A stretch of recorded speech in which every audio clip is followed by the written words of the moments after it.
এতিয়ালৈকে চতুৰ্থ ৰাউণ্ড পৰ্যন্ত আমাৰ শিৱসাগৰ বিধানসভা সমষ্টিত আমি ভোট পাইছোঁ এতিয়ালৈকে 18,524টা আৰু বিজেপিয়ে ভোট পাইছে 15,706টা। আমি প্ৰায় 3,000 ভোটত আমাৰ শিৱসাগৰ বিধানসভা সমষ্টিত এতিয়ালৈকে অগ্ৰগতি লাভ কৰি আছোঁ।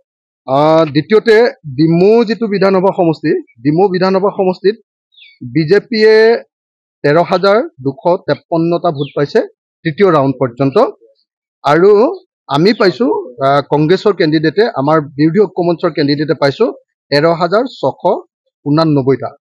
তাতো আমি কেইটামান ভোটত 300মান ভোটত আমি এতিয়াও জয়লাভ কৰি আছোঁ।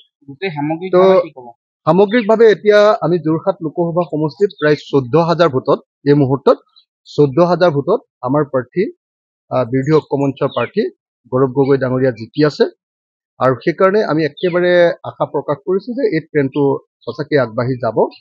ফাৰ্ষ্ট যিটো মিচিং অঞ্চল আছিলে মোৰ সমষ্টিৰ যিটো দিচাংমুখ, তাত আমি অলপ ভোটত পিছ পৰিলোঁ, কেইটামান ভোটত পিছ পৰিছিলোঁ, কিন্তু বাকীবিলাক পঞ্চায়তৰ যেতিয়াই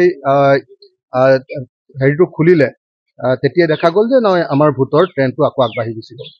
গতিকে এইটো খুব খাটাংকেই ক'ব পাৰি এতিয়া যে যোৰহাট লোকসভা সমষ্টিত আমাৰ প্ৰাৰ্থী গৌৰৱ গগৈ,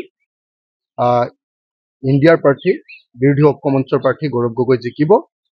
দ্বিতীয় কথাটো হ'ল যে গোটেই অসমত যি ধৰণৰ মানে বিজেপিয়ে যিটো হাৱা দি আছিলে যে তেওঁলোকে 12টাত জিকিবই আৰু 13টাও হৈ যাব পাৰে, সেইটো যে নহয়। ইতিমধ্যে সেই কথাটো ইতিমধ্যে প্ৰতীয়মান হৈ গৈছে, তাৰ ট্ৰেণ্ড ইতিমধ্যে দেখিবলৈ পোৱা গৈছে। আৰু তাতকৈ ডাঙৰ কথাটো হ'ল যে অল ইণ্ডিয়াত এক্সিট পোলে যিটো দেখুৱাই আছিলে বা বিজেপিয়ে যিটো কথা কৈ আছিলে যে সাংঘাতিক ধৰণে বিজেপি জিকিব, এতিয়াতো প্ৰধানমন্ত্ৰীয়ে তেওঁৰ নিজৰ সমষ্টিত এতিয়ালৈকে পিছ পৰি আছে। প্ৰধানমন্ত্ৰীজন যদি পিছ পৰি থাকে, আমেথিত যদি পিছ পৰি থাকে, তাৰ অৰ্থটো হ'ল যে নৰেন্দ্ৰ মোদীৰ ঢৌ নাই নাই আৰু নাই বুলি যেতিয়া কৈ আছিলোঁ তেতিয়াতো আমাক সকলোৱে সমালোচনা কৰিছিল, সকলোৱে কৈ আছিলে নহ'লেতো আৰু যদি সঁচাকৈ ঢৌ থাকে পিছটো অন্তত নপৰে, নহয় জানো? পিছটো ক'তো নপৰে তেতিয়া। গতিকে এই মুহূৰ্তত এটা কথা ক'ব পাৰি যে আমি আশা কৰাৰ নিচিনাকৈ হয়তো বুলি মই কৈছোঁ, হয়তো আমি ইণ্ডিয়া গঠবন্ধনে আমাৰ ইণ্ডিয়া মঞ্চই ঐক্যমঞ্চই আমি চৰকাৰ হয়তো গঠন কৰিব পাৰিম।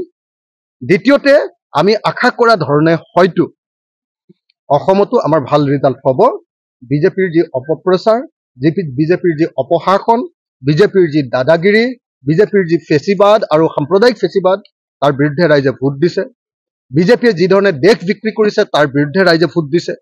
বিজেপিয়ে যি ধৰণে সাম্প্ৰদায়িক ৰাজনীতি কৰি দেশখন থানবান কৰি পেলাব খুজিছে আৰু সমগ্ৰ ভাৰতৰ মানুহৰ বাক স্বাধীনতা হৰণ কৰিছে তাৰ বিৰুদ্ধে ৰাইজে ভোট দিছে। আৰু বিজেপিয়ে যি ধৰণে মূল্যবৃদ্ধি কৰিছে তাৰ বিৰুদ্ধে মানুহে ভোট দিছে। এটা কথা খাটাং, সৰ্বশেষত কি হয় আমি নাজানো, কিন্তু এটা বস্তু খাটাং হৈছে যে মানুহৰ ট্ৰেণ্ডটো এইবাৰ বিজেপিৰ বিৰুদ্ধে, মানুহৰ খংটো বিজেপিৰ বিৰুদ্ধে। মানুহে এইবাৰ বিজেপিক হৰুৱাটো বিচাৰিছে আৰু সেইকাৰণে মই আশা কৰোঁ যে নিশ্চয় এইবাৰ NDA নহয়, এইবাৰ ইণ্ডিয়াই চৰকাৰ কৰিব।